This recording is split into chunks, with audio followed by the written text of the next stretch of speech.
Well, I guess you're going to. Yes. I'll have Paul take a look at some of those. Maybe they have to clean them up a little bit. I always have trouble because it's only once a month. Okay. But I got into yours. Huh? I did get into yours. I want to see what secret things I have. No, Michael, well, he's logged in, he has an auto remember. It's okay, it's sometimes very tricky. You'll have to tell me afterwards. No, I can't do that. I need the secrets. Okay. So we're live. Just make sure your microphone's on. If it is not, I can't see it.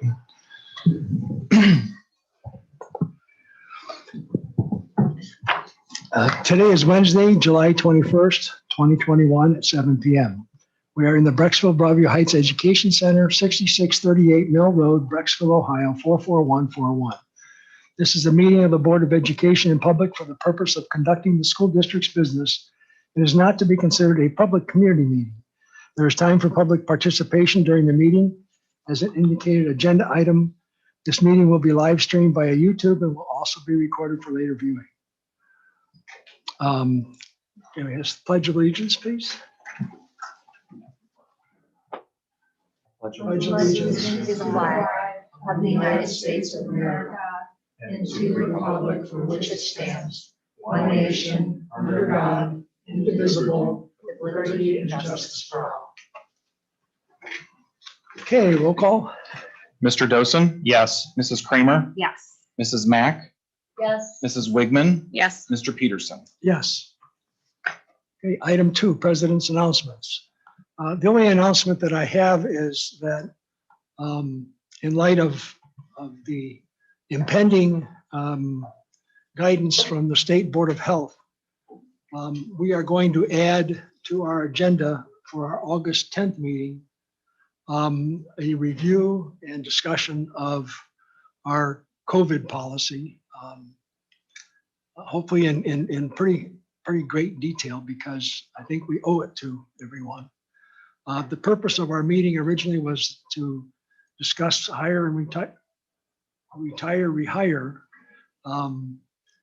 specifically 3 of our former employees. We also are going to have another item on the agenda, which we'll talk about a little bit later on when it comes up. So that's my announcements at the moment. So I have to ask, so respectfully, what is the agenda of this COVID policy? What are we going to be discussing in particular? The state guidance, which is going to be coming out in the next week or so. So we're talking about masks We're talking about and the total protocol policy, and the whole, yes, but masks. masks will be one of them. Yes. So Mrs. Magyar sent that communication out to our public, letting them know that masks would be optional. Is that something that might be changed during this meeting? It's as hopefully we won't have the kind of roller coaster that we had last fall, where we prefaced everything that we did with everything is subject to change. That policy is subject to change. Mrs. Magyar later put out another item which talked about the change in, not the change, but reemphasized the CDC's requirement that masks be worn on buses. And I don't think the CDC is going to change that. Virtually every transportation mode for the public in the country has to wear masks. So just for clarification, so Mrs. Magyar, the board did not weigh in on any policy regarding COVID or masks. So I want to make that absolutely clear. That was Mrs. Magyar that sent out that communication in July. There's not a board member here, I've been told, that reviewed that. So in August, we're going to review our COVID policy. And I know that an item of concern are masks. So to make that clear, the board has never said anything about that. It sounds to me like that could be subject to change. So masks could be required as part of that policy, given any guidelines that we may get. But I just want to make sure everybody knows, because we've been getting emails that the board has not ever had any public discussion, maybe private after a meeting, but not a public discussion that anybody could weigh in on. So August 10th, is that August it? 10th. That would be something, to let people know, to communicate out. And if you have concerns, to make sure that you come, because this will be the first time the board has ever discussed anything publicly, and will weigh in and take a position. Well, I would just add also that the communication that went out to the public regarding the mask policy, I learned about it the same time the public did. Which was a little bit of a head scratcher to me as a board member, that the board wasn't engaged on that topic at all.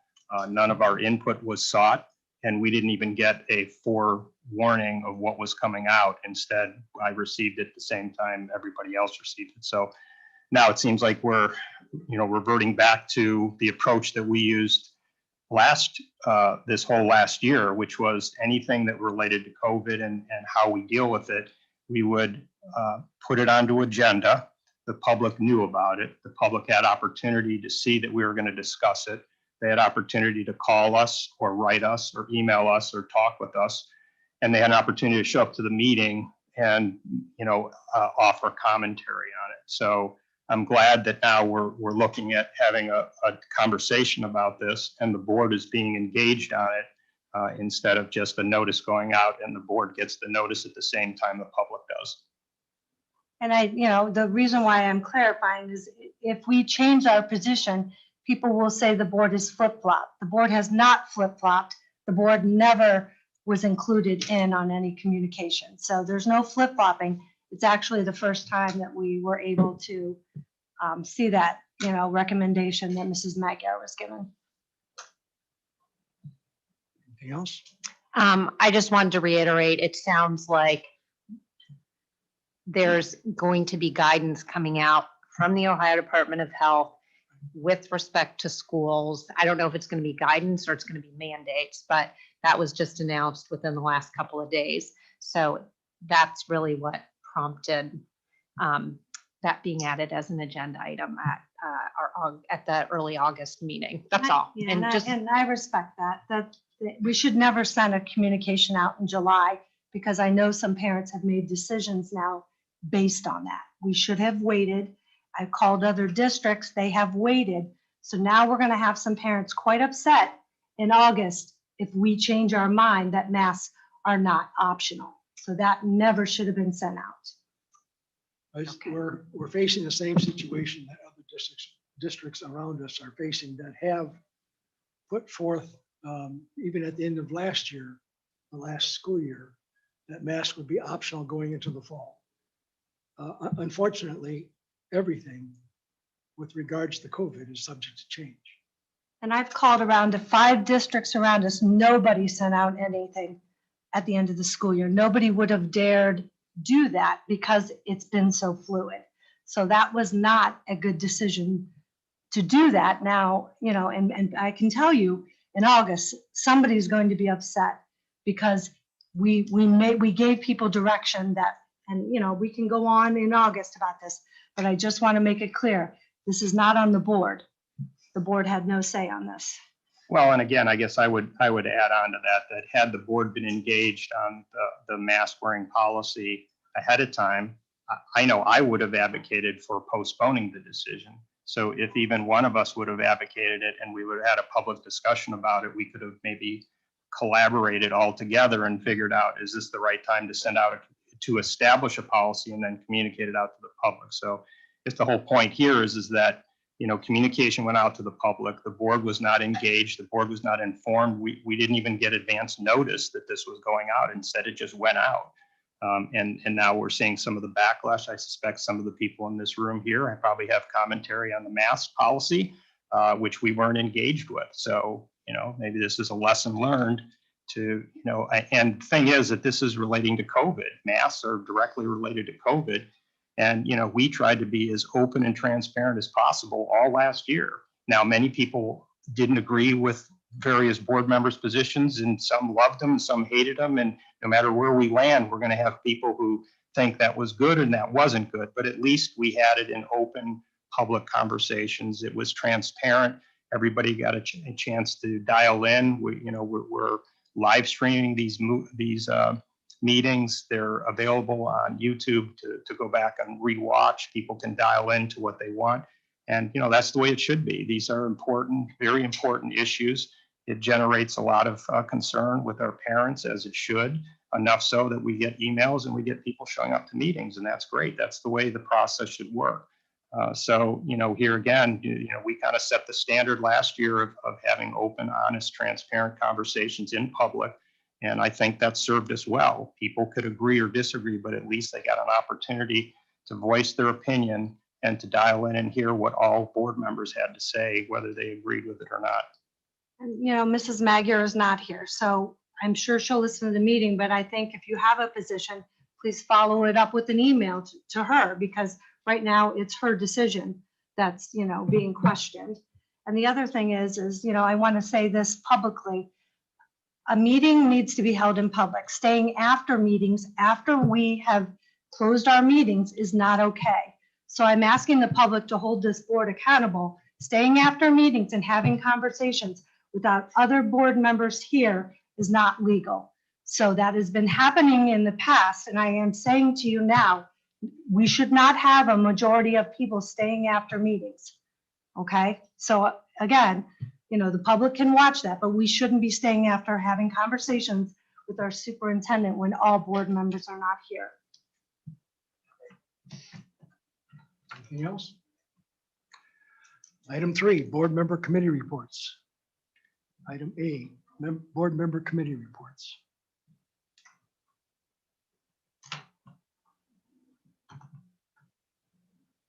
Financial liaison, audit committee, Mark, Kathleen. No updates. Permanent improvement committee, Ellen, Mark. Neither Mark or I have an update, but. Well, Mr. Code is later in here. the agenda. Are we doing that now? Or that's actually item 3B. So 3B is Mr. Code is going to tell us about all the wonderful things going on. Once we get done saying we don't have any reports, then it's going to be your turn. Number 3, policy committee, board policy committee, Fred, Kathleen. We won't meet until the fall. Item 4, sustainability committee, Ellen. No updates. Okay, B, permanent improvement summer update. Mr. Code. Good evening. Very difficult to follow the most recent conversation about COVID. Some of this will actually relate. As we dive into this, I believe the board is fully aware that there is a lot transpiring in the district this summer with our facilities. We do have some guests with us this evening from Gardner, Kevin McHale and Brian Beluski. So if there are some technical questions in regards to some of the work we're doing, they're here to help field those. There's a lot of information in the slides. There are a lot of acronyms. I will cover that as we go through the slides to make sure that there's some reference in regards to what a VAV is and how that relates to some of the project work that we're doing. The demolition work at our middle school is complete. The demolition of the dual duct unit and a fully functional air handler in the auditorium are on hold. If you recall, there was an update to the board that there were some supply chain issues with equipment. Those are specifically the 2 pieces of equipment that were impacted. As indicated on the slide, those 2, that equipment affecting the auditorium and the dual duct. Now, the dual duct services approximately 15 classrooms with heating and air conditioning. That equipment is not scheduled to ship until 8/30, August 30th. Next slide, please. Mr. Code, what will be the impact of student learning if and when the install goes in? There should be no impact on building occupants, and we will lay out the plan. Just to Um, clarify too, Chris, demolition, we're not taking the middle school down. No, I'm sorry, demolition of our old heating, ventilation, and air conditioning equipment. Okay. Thank you very much. Although a couple weeks ago, it may have looked like we were tearing down the middle school. It's coming back together. Yes, the middle school, there's a lot of work going on in the middle school. And again, this equipment is not going to be in place prior to August 15th.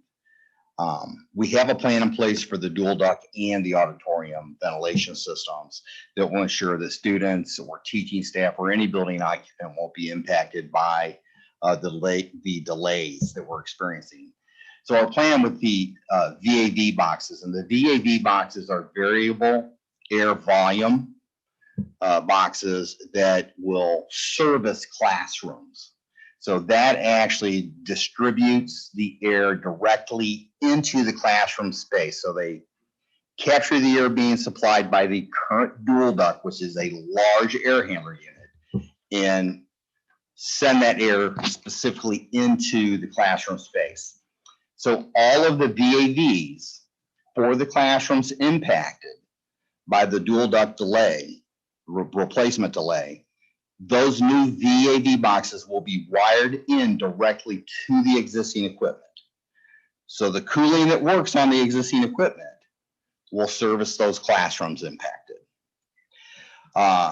We have worked with Gardner very closely on the plan, and they understand how important, obviously, having that system in place prior to the start of school. And again, we've talked about COVID quite a bit. As a part of that, they will have the temporary installation of the bipolar ionization occurring. That will happen for both the dual duct system and the auditorium air handlers.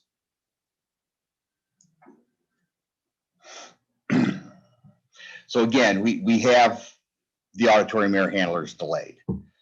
To mitigate the effects of the equipment delay, what we're doing is there is a fully functional air handler system in place that we are not touching, other than to temporarily install bipolar ionization into that system. You can see that's the air handler on the top. On the bottom, that air handler doesn't exist. That's all the new ductwork for the new air handler that is scheduled to come in later in August. We have abundance of equipment coming in already and being installed. And again, that's the work that Craig had referenced. We have VAV pump boxes and VAVs and air conditioning condension units, and a lot of the equipment's in, and there's a lot of activity up there. So it's, we could say that this isn't really impacting progress. If we had this equipment in, it simply means that Gardner would have to bring more resources to have those equipments installed. There's 50 people up there working every day right now. So if you count the roofing crews and all the crews that Gardner have on site. So it's a busy site. That's great. We're able to get this work done. You know, I know labor's short. I mean, that's pretty amazing that we're getting this done. So. Well, I will thank the board and the treasurer and the superintendent for their support in seeing that this work's been done. If you've been around me for the last 5 or 6 years, I don't think, Mark, you're fully aware that these were systems that needed some work.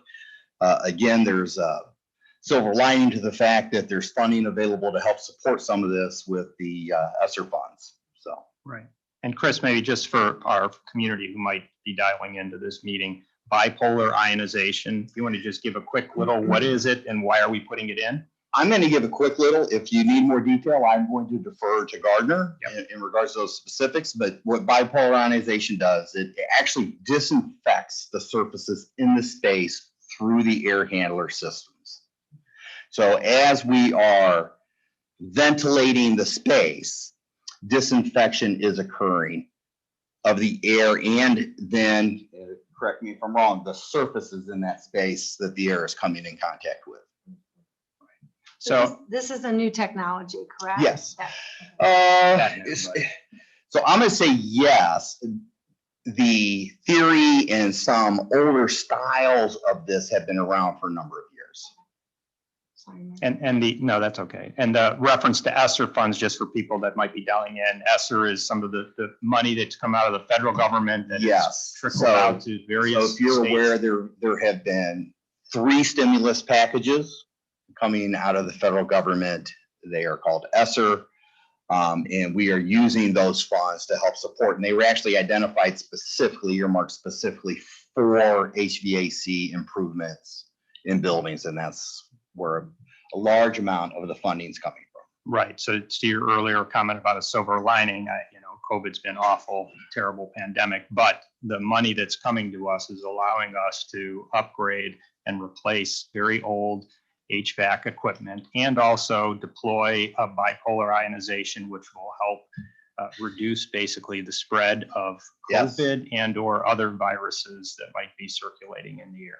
And then as the side note, the new elementary school, when it opens, it will also have bipolar ionization. And we're putting that in the high school too, right? Yes. So it's going to be deployed in all buildings on our campus. In this building. And this. I don't want to get too far off subject, but being able to do this with the ESSER funds has allowed us to use our own permanent improvement funds on items that were not as highly in need as these. So it really has been a benefit to our district. Spend these on very much needed upgrades, but allow us to also spend on other much needed upgrades that yes, sir. Wouldn't been able to do. So, and again, the members of the board have some of this information, but we haven't shared it with the public. So there are several areas of roof, large areas of roof at the middle school that are being replaced as well. We did this specifically to be done in conjunction with a lot of the HVAC replacement, because the HVAC replacement, HVAC replacement, will impact a number of roofs. And Gardner has been terrific. We provide a list of equipment. RTU is a rooftop unit, and an HP is a heat pump, and an ACC is an air conditioning condensing unit. A large amount of equipment going on the roofs that are being replaced. It will save the district money short and long term. So when we go to replace roofing that is having equipment installed on it, that's in the future, some of this equipment, there will be a little bit of an increased cost to work around the equipment. So it's also saving quite a bit of money, and it's logistically been a huge benefit, I believe, for Gardner to have the roofer on site to support the roof penetrations, because all the equipment has to go through the roof. So roll back, please. Oh, this one's still? Yeah. Sorry. I think it's very important to just recognize that there will be some roofing work occurring after school starts. It will be non-obtrusive type work.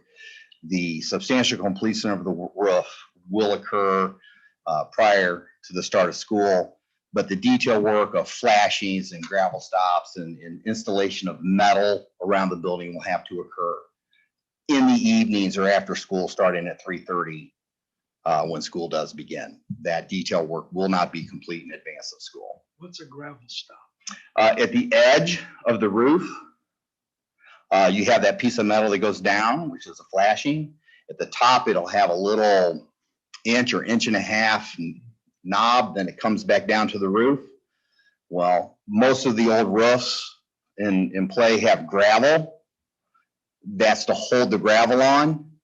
Well, that detail has never gone away when we've gone away from gravel roofs. So we aren't putting gravel roofs on, but there's still the gravel stop that holds the gravel in place. Okay.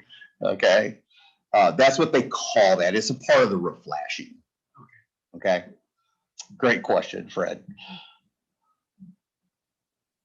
And again, there's quite a bit of other work going on at the high school. There's the, if you recall, we received SCUSA grant funding to redo the special needs room.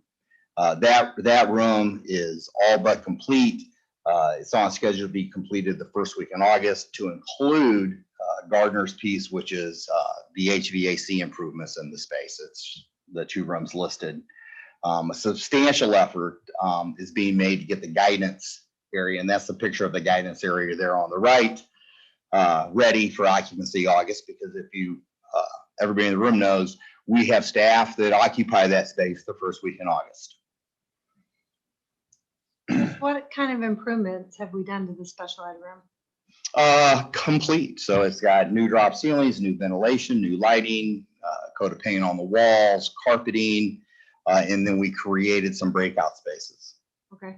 And Redo. that space was not cooled at all before. Oh my gosh. So it will be, that part will be cooled as well. Great. Okay. It had a through wall air conditioner. So if you've ever seen those old air conditioners where they cut a hole in the brick wall, stuck a window air conditioner in it, what it had. And then one of the areas, 254, had no cooling. So if you recall, that area is the old middle school locker room area. It has locker room ventilation in it, heating and ventilation. So that's a complete renovation. We've also, and again, a credit to Gardner in their ability to pull resources together. You can imagine the installation of large equipment on the roof requires structural analysis and engineering. And we've done a lot, and their steel workers have been out reinforcing the roof structure to support the weight load of the new equipment.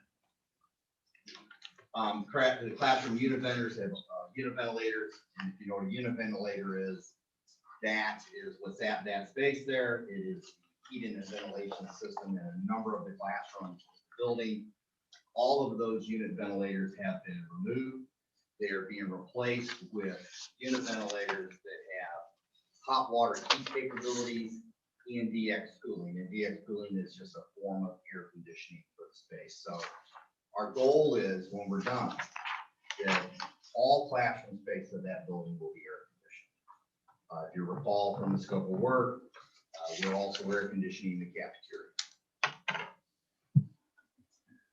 High school digital diagnostic controls are installed and complete. Maintenance personnel are scheduled to receive training on the new system August 5th. The education center HVAC modifications and control installation are set to be installed by and completed by August. It's my understanding that they're further along with that. They might wrap it up this week.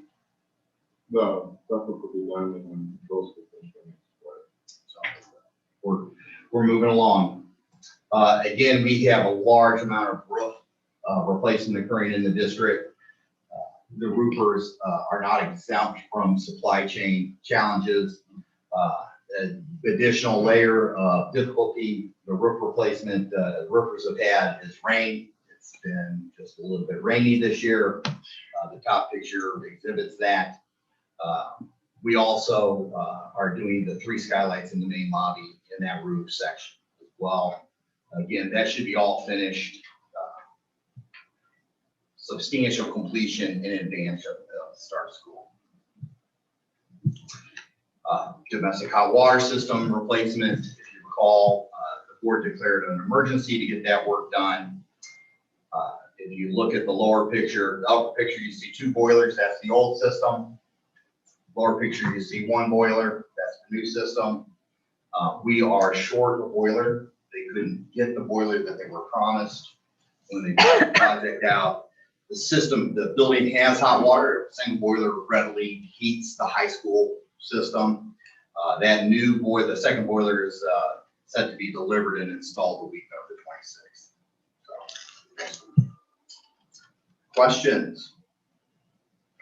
So you've been very busy, and thank you so much, Gardner. It sounds like you guys have been really scrambling to like keep this on somewhat of a schedule. So thanks. And I know there's some other projects that have been discussed, but are not, as high a priority as what you've been doing. So I was just wondering if you had any updates on the ADA parking compliance for the baseball and softball fields, and then any updates with the track and the tennis courts. And if you don't, I understand, but I was just wondering if we've made any headway on those projects. So I worked with Craig trying to get a resolution on, for this agenda to authorize the bid for the ADA parking. I was not comfortable with the bid timeline presented by the architect. And that was being directly impacted by site survey and soil boring schedule. They were each delayed. And if you work in construction, in any form of construction today, construction is booming. And so I was having trouble getting survey done. Okay. You can't do the work, you can't design the work without survey. You can't put anything into a specification in regards to what's required for excavation without soil borings to know what you're building on. So without those two things, we can't set up a bid schedule. So that was not on the agenda tonight for authorization to go to bid. We hope to have it on the August 10th meeting and still get that ADA parking work done before winter hits. Okay. So I have a question about that, and if I'm off base, let me know. So are we resurfacing that whole parking lot area or no? Because we would want to do the parking, and I wondered if this was going to cost us more now that we're having to wait, not do it simultaneously. That's why I'm asking. So I'm gonna answer your question with two ways. It's And with gonna- that one, you it's- don't have to answer. No, Feel like it's going to cost, any delay. Yeah. Is going to cost more. And Okay. if you see any number that's being applied to construction, the fact that we're getting the work done with Gardner now is saving the district a lot of money. I customarily use 4% a year just as an average increase in construction costs. That's an average. I would defer to these guys in regards to what construction costs in their area is doing. But I would not be going out on a limb to tell you that it's more than 4%. But to answer your question, so the area though it's a different area. We're adding these spaces, so it's not resurfacing. We're not including any resurfacing. We're not. It's not, no. Where are we talking? It's right next, like if you're looking at the grandstand this way, it's right to the left of the stadium, the seating. And then the softball is right across the street. Okay. So there'll be sidewalks that kind of connect them into the seating areas for the softball field. And then the other one is that it's 5 spaces will be kind of like on one side of the driveway on the baseball field side. We're gonna have 2 separate. The spaces will all be on the baseball side and then they'll cross over, but then there's concrete pathways to the different sides. So yeah, but it's all new space, not resurfacing. You know where I was talking about? Was up above. Conversation. Okay, so those do not match. This is cheaper because it's so much closer and it makes more sense because when you looked at that way, you've got like, that's massive sidewalk work. It's long to get from where that was all the way down to the baseball and then to go over to the softball field. It was way more expensive. Just to plot it a little better for you, you know where the batting cage is? Yeah. Almost right next to the batting. Yeah. Okay. Any other questions? Yeah, which is the bipolar ionization and the installation of that in all of our buildings. That intended to be completed before school starts. Yes. In the systems that are delayed, we'll temporarily install it. When those systems go in, we'll pull that temporary installation out and install it, and that would be the auditorium and that block of classrooms. Chris, can I give you an update? Yes. The high school is completed and it is functioning at this time. Oh, Great. Great. And that's important, especially if we have this meeting next August and talk about masking because all of the methods that you put in place and we talk about a layered approach. So at least we have this layer, which is bipolar ionization, so that we have greatly improved the ventilation systems in our buildings. At the middle school. And high school. Not the elementary. Not the current elementaries, correct? Yes. The new one, it will be. Yes. So if this continues for another year, then the new elementary will have it. So Mrs. Kramer, the second part, she was asking about the tennis court. Were you asking? The track resurfacing Track the and- tennis courts, and I know that's lower priority on your list, so if you don't have an update. So there is an update. So it's the same survey crew and soil testing crew. They're doing both. It saves us money to do both at the same time. The information is not going to change before we redo the track. Okay. And again, we are on that same schedule that was discussed earlier. The board was in agreement with to have that on the agenda this fall, probably October or November, to authorize me to go to bid. for that work. Great. For the track for right now. Yes. We've had a couple projects that have come in, like the ADA, our estimates were way off. So I'm going to be meeting with Shook tomorrow to look at the building fund to see what's there, because we might be short with PI money for the tennis courts. And we've identified that right now the track is in worse condition than the tennis courts, even though they're closed. We're still trying to get that done, but track is what he's talking about in the fall. And then we'll have a better update on numbers when I meet with Shook to see what's left in the building project and how that is kind of trending. So we should know that at some point in August? Yes. Okay. Yeah, I'll have a better idea of what we have left. It's not like we had so much money allocated, but I mean, as Chris knows, when we were working to try to get both of those big projects and for the community, those two projects are $1 million between the track and maybe even more, $1 million. And we have an estimate discrepancy that we're still waiting for final numbers on, because does the track cost 500 or does it cost 750? So it's we've got to get our numbers done first. Once we can nail down those numbers, we'll know what we're playing with at that point. But to get them at their original bid estimates of about $1 million, it was pushing us pretty tight in PI. And then the ADA is, from what we found, is going to be more expensive than what we had budgeted for. So we would actually be short on funding. So we would have to either supplement that with the general fund, or we can use some building fund money. So that's what I want to kind of investigate more. But it's on the priority. I mean, it's there, but we just want to make sure that it's good. Okay. Well, and then any updates on the appraisals of the two elementary schools that we had talked about last month or in May? Should we talk about that? Oh, I'm just curious. They're due this month. Okay. Yeah. Thank you. So Craig, can you once we have those numbers and we know when we're going to move forward, or if we can move forward with the tennis courts, we've gotten some emails from the public asking, when are you planning on opening those up? We need to make sure that we send the Brightfield magazine or Mrs. Magner puts that in her update. There are people who want to know, and even communicating that to city council, so they Correct. can do their recognition. Yeah, and I think that, and just for timeline wise, the plan was to do the track first anyways, because of how it was to get them through spring, I believe, spring track season, then do that work over the summer. And then we would get the tennis courts and stuff done. So in terms of time, the tennis court construction would be done after anyways. So next spring, we would still not have tennis courts here. It would ideally be the following spring of 22, right? No, 23, sorry, 23 is what it would be. But yeah, we'll communicate that once we have a solid plan. Sure. Doesn't look like our mics. Oh, maybe did they die? Mine died too. Oh, no. Yeah. Oh, mine did not die yet. I'll put them on the charger.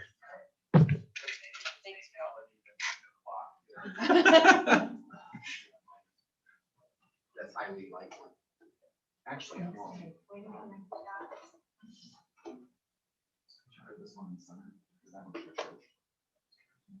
Yeah. No, they aren't.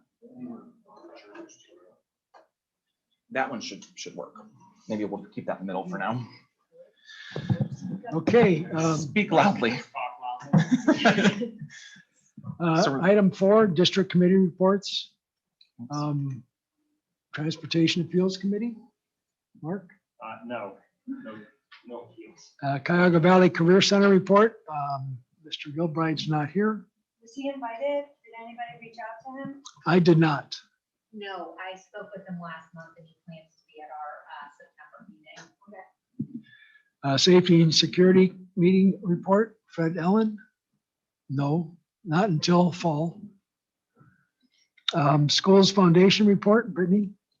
Schools Foundation, again, will be holding their Uphill Downhill this year on August 24th at 6:30 on the high school, middle school campuses. Registration is actually currently open. More information is at bbhsf.org. Thank you. PSO report, me. PSO meets first week in September. Any other board member reports? Okay, number 5, superintendent's announcements. The only thing under superintendent's announcements is the pre-K 5 building project update.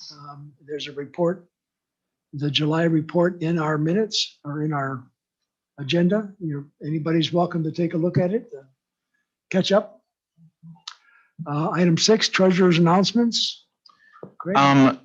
I've got good news. They just actually gave us the rest of our ESSER money about 3 hours ago. So I'm going to get a budget revision done, actually ready to turn in probably tomorrow, just because we've reallocated some of those funds, speaking of ESSER. So on a funding side, that's very good. As we know, we talked about the Fair School funding update. There are numerous webinars still going on about how this is all impacting stuff. We're not going to really see a change until major changes until October is what they're saying, because of how late all this stuff came out. So they're triaging some of the money that we're receiving, but they've assured us that we will receive all of our state money in due time once they get all the formulas and stuff worked out with everybody. They're still modeling some of those things. One of the things that they've shared, though, and I don't know how much people dig into these in terms of our community, but what's happened is that now they're doing all those direct payments, is that some people have lost their minds because a lot of the income has kind of been reduced in terms of what they're seeing, but it's because money was coming in and then it was going out. So now we're like receiving less revenue, but we don't have that money going out anymore to the community schools and other the John Peterson Scholarship. That money is not coming in and then out. So it's just something to keep in mind that overall it may look like the revenues and expenditures are different in state funding, but the net effect will be a little bit more. And while we're talking about more funding, I guess, is that under the fair funding model, Brecksville will receive a little bit of extra money. It's not substantial. They've taken away student wellness and success, and they've rolled that into the new funding model. So it'll just be a part of the general fund. It will not be a separate line item. And that net effect for us will be about $150,000 to the positive in state funding, which is a lot of money, but in terms of our overall budget is not a ton of money. But that'll be our net effect for the first year of the funding model. And then the second year, we will receive a little bit more. And then we hope that the legislators will make this a part of the permanent, I guess, funding solution for Ohio. So we'll kind of keep everyone posted as we go through that process. And then you'll see the changes when we get to the forecast in November with all the new updates. That's it. Just a quick reminder, we always want to say Brecksville Broadview Heights. Yes, sorry. Brecksville Broadview Heights. So we make sure we have all communities tied in. Yes. Okay. Yeah, we do have, sorry, that's 3. There is a little bit of North Burlington. That's true. They don't get billing in our, they have their own. Yes. Okay, item 7, community communications, hearing of the public. Persons wishing to address the Board of Education may do so at this point. No formal action will be taken on subjects that are not included on this agenda until the board has had an opportunity to study them. Comments regarding personnel must be submitted in writing through the office of the superintendent. In order for the board to complete the planned agenda in an effective and efficient manner and to provide sufficient opportunities for members of the public to be heard, hearing of the public shall be limited to a maximum of 30 minutes, during which each speaker shall be limited to a maximum of 3 minutes. Is there anybody here that wishes to speak?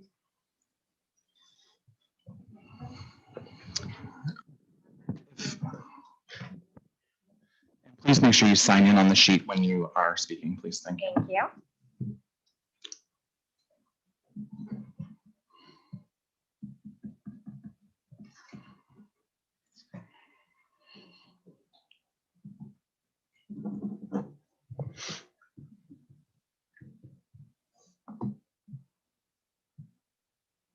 All right. So I have a few prepared comments, but given that there was the information shared, Fred, regarding the August meeting.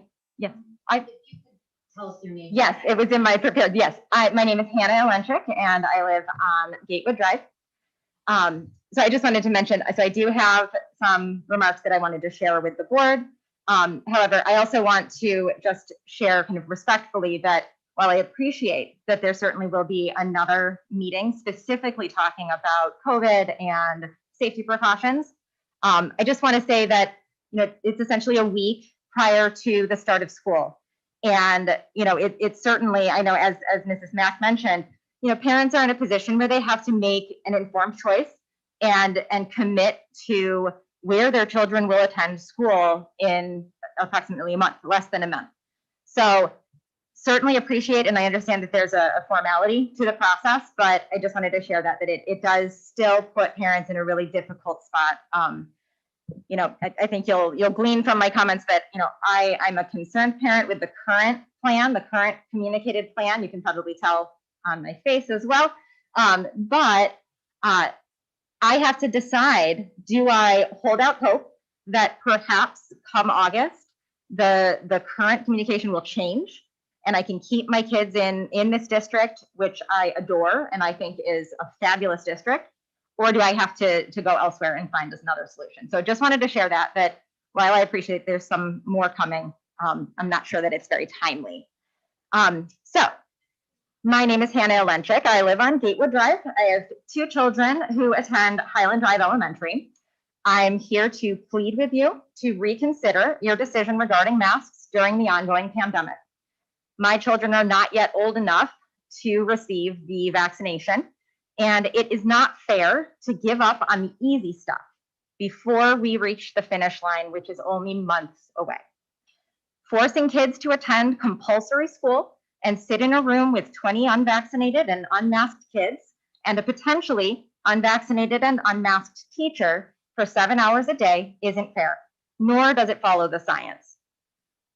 Last school year, a remote learning option taught by district educators was offered. This year, the only other choice is a third-party vendor platform.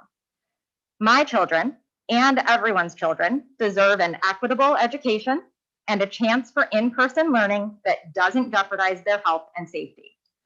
Continuing the safety measures which were in place this past school year are the least you can do when nothing has changed for children under 12. Give them the opportunity to remain protected for these final months until the vaccine is available to them. My children have not been in in-person learning since March of 2020. I very much want to have the opportunity for them to spend their days with their peers and have the benefit of in-person learning. If there are some individuals who have a personal belief that prevents them from wanting their children to wear masks, there is always the online platform available to them. We owe it to our children to ensure their health and wellness is at the heart of every decision we make for them. All major medical bodies are united regarding unvaccinated individuals and the need for ongoing mask wearing, in addition to other layered preventative strategies. I urge you to follow the calls from the medical community and allow the safety measures you had in place last year to remain at least until all children have the option to become vaccinated. Thank you very much. I just want to clarify, that was not our decision. Yep, I meant to mention that as well. Here, I'll just mention. I did want to mention that as well. Certainly was hoping that Mrs. Magyar would be present. I understand she may be on vacation. Wanted to share it with the board. Certainly aware that Mrs. Magyar's role as the superintendent is to make day-to-day operational decisions for the district. Understand that the approach taken last year is different based on some organizational structure changes, and that Mrs. Magyar, in releasing her guidance, was doing the role that she is hired to do. Fully understand that, but still wanted to share with the board, given that Mrs. Magyar does essentially report to all of you, wanted to share as a community member, as a parent, my perspective on it. I know I have a time limit, but I do have, as you mentioned as well, and I certainly agree, I will be following with an email. There's plenty more to say, and there are some references I hope to share. But every medical body has said the same thing. No one has changed course on whether unvaccinated individuals should remain masked. That just is the case. No one has changed their minds about that. And everyone under 12 is unvaccinated. So the idea that we would just throw up our hands and think that that's fine for our students it's honestly, like, I know this sounds maybe a little bit much, but I feel like it's unconscionable. I feel like if COVID, and it's really when we look at Delta, if it comes into our classrooms and we have a large portion of unvaccinated individuals who aren't wearing masks, it will just run rampant. And as Mrs. Mack mentioned as well, the elementary schools and their ventilation has not changed either. So the risk is there. I don't see the benefit. It's literally months. I'm only asking, I'm not saying, oh, this is a permanent thing. Y'all have to get used to wearing masks every day. Simply saying, give these kids a chance to choose to get vaccinated. So thank you.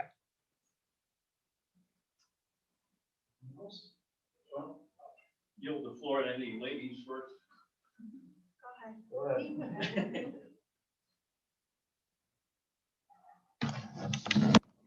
Sign in here.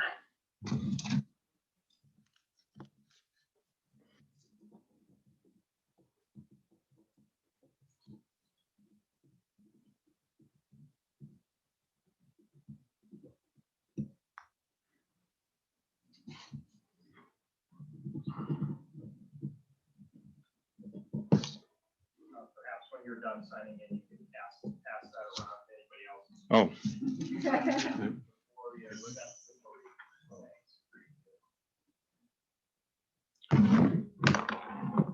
Alan J. Siebert, 10173 Deer Run, Brecksville. Being a former educator and school board member, I recognize and admire the hard work, dedication, and time you've given to the district as board members. I'd like you to listen to a quote that I came across from Vladimir Lenin. He stated, "Give me just one generation of youth and I will transform the whole world." Now, one of the main objectives of the school board is to establish and maintain the goals and policies of the school district. This board is representing 3 communities and a fairly large school population. Lenin's quote brings to thought the critical race theory, also known by the acronym CRT, a philosophical theory which has been honed into an academic concept and has become a controversial political issue. The NEA is encouraging every public school to embrace this theory.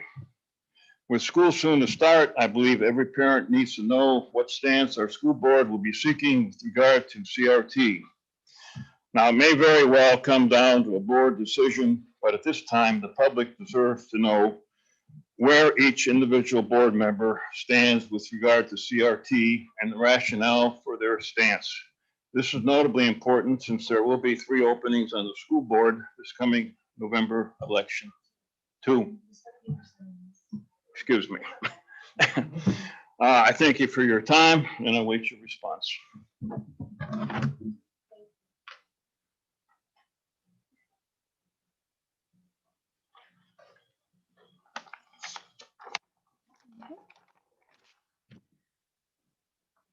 Hi, my name is Lisa Galick. I live at 3440 Mark Drive in Broadview Heights.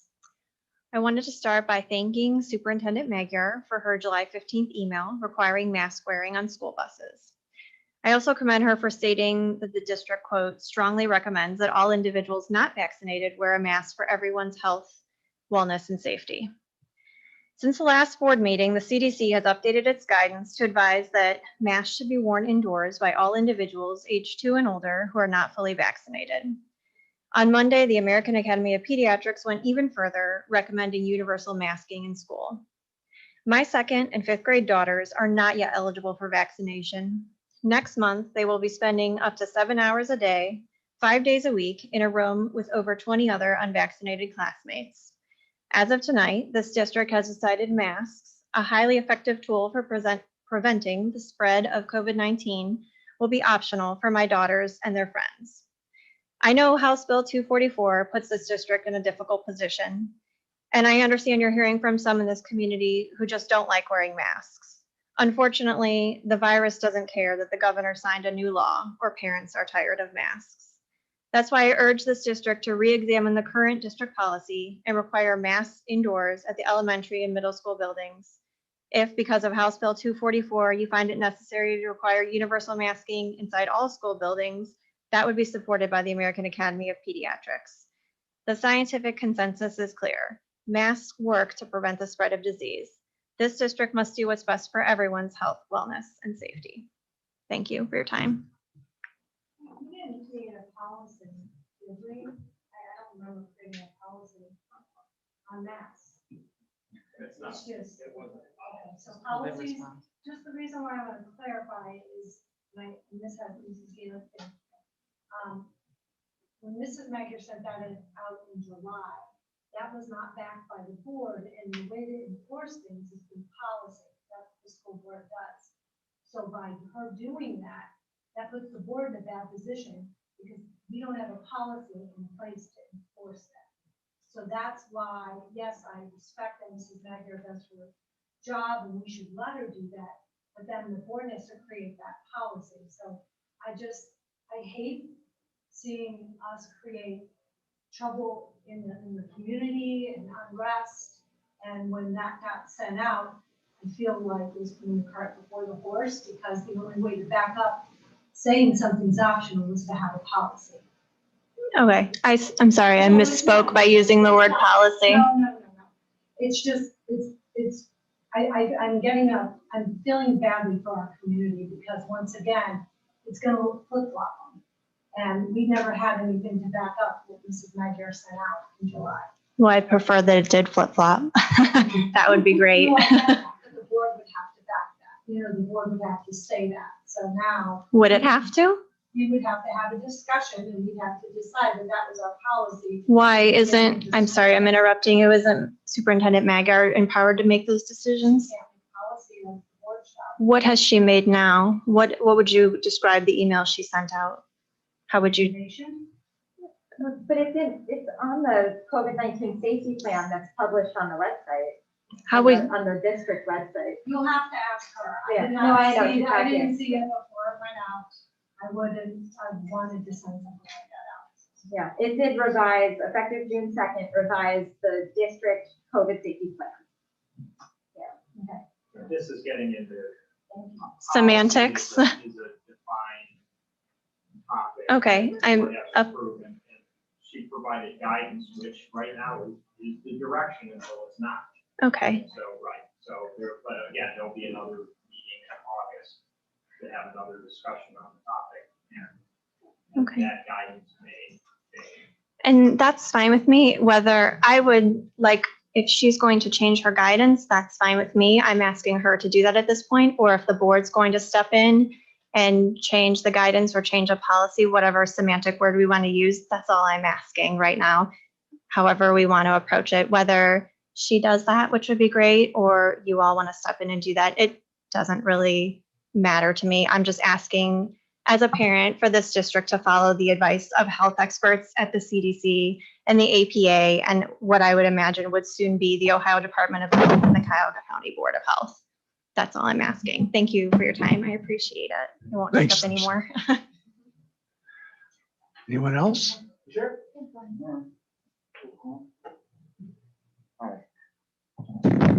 So hi, my name is Gordon Gibb. I live on Ryland Drive in Broadview Heights. So Mark, thank you for reminding everyone that we're still in the district. I'm here on behalf of my household and also on behalf of probably about 150 other parents, guardians, and stakeholders in the community who've signed a petition that I know you guys have seen the text of. I know Lisa was here last month to read it to you guys, and it was sent to you all via email, asking the district, and this was before the email went out, asking the district to consider a policy of requiring masks, at least at a minimum, for all of the unvaccinated students. So I'm here to speak on behalf of that, but really what I want to talk about here is I think it's pretty clear what the scientific consensus and what the public health experts are saying about this and where that stuff stands. I know that there is opposition to this within the community as well, so I know that it's a difficult decision. And I don't want to get into the debate about the scientific consensus versus what some of the opposition arguments are. But what I would ask you to consider is, I'll say, I think some of the realities on the ground within the community at this point in time. These kids are not going to come back to school and just go to school and go home and operate in a bubble this year, like maybe some of them did last year. They're going to play sports. They're going to go to, dance classes, music lessons. They're going to see family and friends. They're going to do all of this stuff.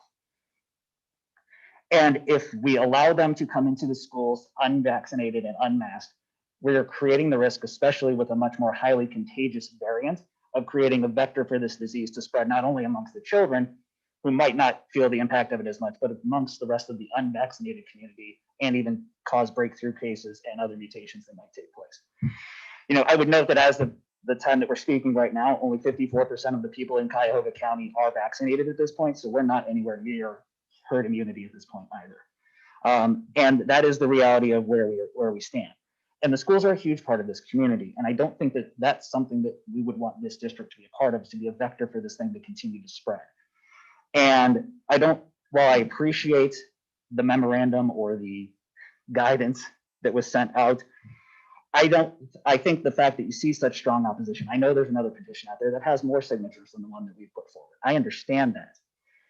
There's no amount of strong encouragement that's going to get everybody to get on the same boat.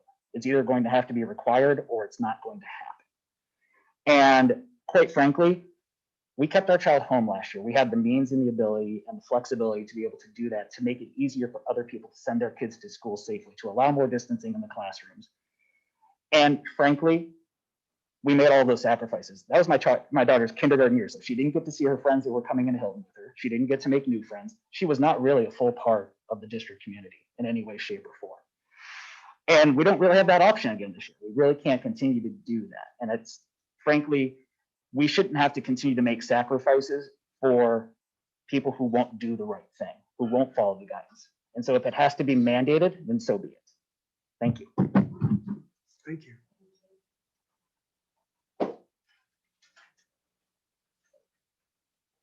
Hello, I'm Nancy Peters. I live on Oxford Trail in Brecksville, and I am going to follow up on Mr. Seabrook's comments on CRT.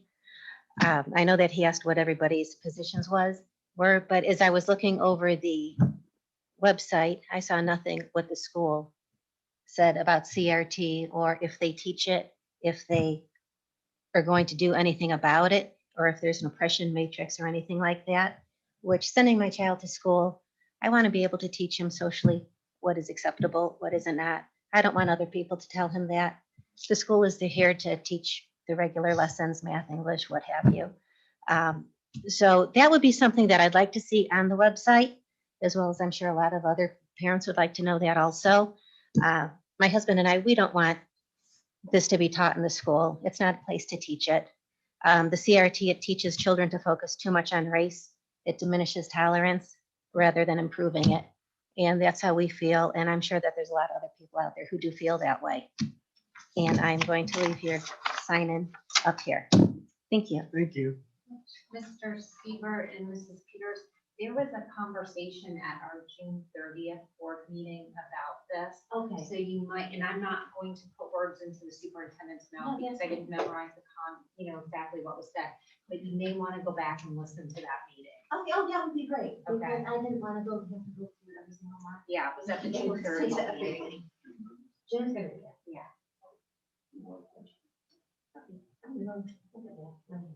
Thank you very much. You could also reach out, I believe, to Mr. Mark, who might have some idea about what we're doing with curriculum. Is that correct? No, yeah, there was just nothing on the website that said who to reach out to or anything like that. So. That's your guy right there. Yep. Mr. Dr. Mark. Excellent. Is there anyone else that would like to speak? Okay. Item 8, other board business. Not that I know of. Item 9, superintendent's other business. A, America's Best Contract. Which I have Mr. Youngblood, do you know what the purpose of the America's Best contract is? Yes, and if I misspeak, then Mr. Code can help out. But we use America's Best for special education transportation as needed. We do transport most of our own children, but if we have some specific cases, then this is in place so that we can call them and then they can specifically transport if needed. Is that correct? Okay. We need to ask for a motion on that. Yes, I need a motion. So moved. Second. Any further discussion? Just, I guess, I know Joelle's not here, but just curious why that wasn't just, well, that's fine. I mean, it's part of other business. Like, why wasn't it just thrown in consent agenda? But whatever, I guess we get paid by the vote. Maybe we get more. Maybe, I don't know. I don't think so. There were more things on here, but we found out that they were, so it was a consent agenda, but then there was, they were on last month's meeting and there was a transition between Jen leaving and. Roll call? Mr. Dosen. Yes. Mrs. Kramer. Yes. Mrs. Mack. Mrs. Wigman. Yes. Mr. Peterson. Yes. Superintendent's consent agenda. I need a motion. So moved. Second. Any discussion?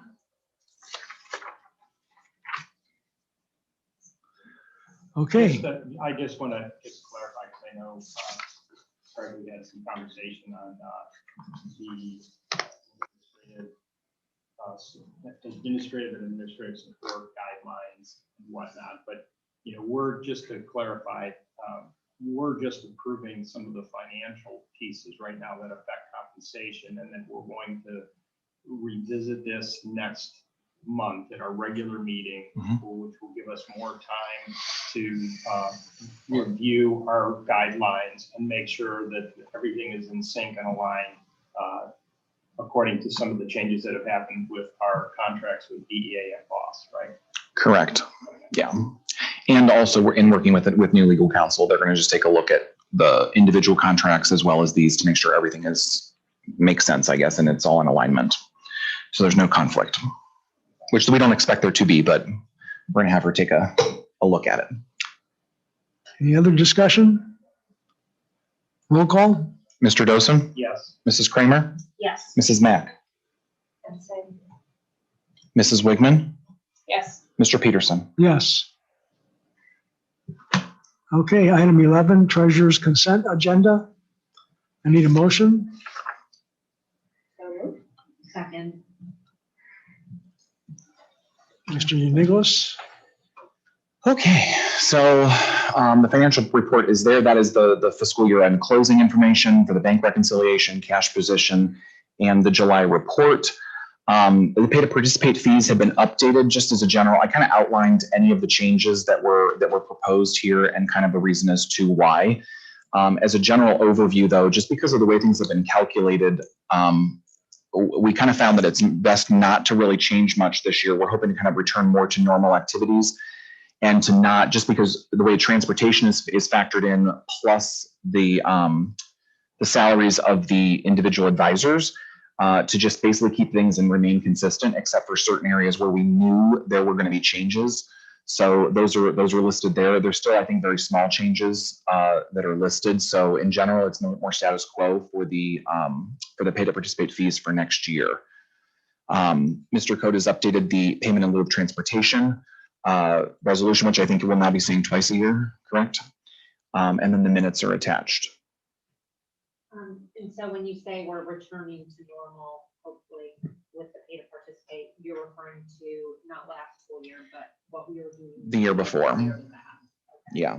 Which in, Mr. Yanniclas, can you give us just a, since it's been a couple years, like how are those rates, generally calculated? So what was done in the past was that they were doing sometimes it was a 3-year and sometimes it was a 5-year rolling average of those types of salaries. So if you recall, we're going to be doing a better job of tracking those this year because we're going to be on all of the clubs, they're going to be tracked in and out with their own 200 funds. So we can really track all of those expenditures a little bit closer and make sure that we're dealing real numbers. So what can happen though, is if you have as the enrollment changes, it creates some large swings where sometimes the district is ahead and sometimes the district is way, way behind. because we've had some clubs that have gone from 100 to 75 or between years. Well, then you set the rates based on 100 kids, but then there's only 75. So your revenue is drastically decreased, but your expenditures have not changed. So we kind of held the same rates we did last year and kind of made some small adjustments on what we have this year. For instance, like middle school robotics, they were actually operating out of the middle school principals fund, as that's more like a newer club. So this is the first year that they'll be operating out of their own fund. So this will almost be like a test year for them. But in the expenditures I reviewed, it would not be enough to cover some of their expenditures they had. So that's why we put that fee where it was, to kind of just ride it out this year and see where we have some more data, because when it gets into the principals fund for that particular activity, it kind of gets lost because it's just hard to track because there's so much stuff that goes in and out of that fund. So that's why we're going to set that up as its own, because it's been successful and it's been growing, I believe, in the middle school. But the high school, I think, for instance, has dropped in enrollment. It's been doing some great work, but the enrollment piece has dropped and the fee hasn't changed. So it's always been done on an average, but if you would take a year like COVID and take that large decrease, it's going to carry through for 5 years where it's not going to make sense for us financially speaking, because of how long that would realistically take place and take hold versus having to have them large swings. So you'd see like a decrease and then you could see like a huge uptick. Plus a lot of the clubs last year, because we had a lot of kids that were in online learning, did not participate in as many extracurriculars. So we saw a decreased enrollment across the board with some of those activities, which would have generated less revenue. And if we would have recalculated again, that could also swing the numbers in the opposite direction in terms of the fees. Any other discussion? Yeah, just a comment. I'm going to abstain because I was going to ask to modify the agenda and pull out payment and move transportation, but I'm just going to abstain from the whole consent agenda. That's because my niece is in that listing, and even though I have researched it before and it's permissible for me to vote on it, just to be extra safe and transparent, I'm going to abstain. So I don't vote on a relative showing up on Sure. transportation. Roll call? Okay, Mr. Dosen, Abstain. Mrs. Kramer, Yes. Mrs. Mack, Yes. Mrs. Wigman, Yes. Mr. Peterson. Yes. Okay, item 12, closing items, announcements, adjournment. May I have a motion? So moved. Second. Any announcements other than our next board meeting is going to be August 10th? Correct. That'll be a special meeting, which normally special meetings do not allow public participation, but I'm assuming that you guys will want to make sure that we do an exception Yes. for that meeting. Okay. Yes. I think we're gonna have We two. might. I think we're gonna have two really large meetings Maybe it'd be in August. I wonder if we could even have a work session before. We actually, is there anything we'll be voting on? Maybe we should think. I don't about think that. you're really voting. Yeah, we can. Well, talk about we'll be voting on other stuff, but not pertaining to COVID, she's saying. I think, right? Right. We can talk about, so from a public meeting standpoint, the board is permissible to talk about date, time, and location of the meeting. So we can talk about what makes sense, and what's going to be on that agenda and then where it should be. Obviously, there's probably going to be a lot of people who want to attend if we're going to be talking about COVID restrictions and things that we might be doing. So we want to plan for that. Any other discussion? Roll call? Mr. Dosen? Yes. Mrs. Kramer? Yeah. Mrs. Mack? Yeah. Mrs. Wigman? Yes. Mr. Peterson? Yes, meeting is adjourned.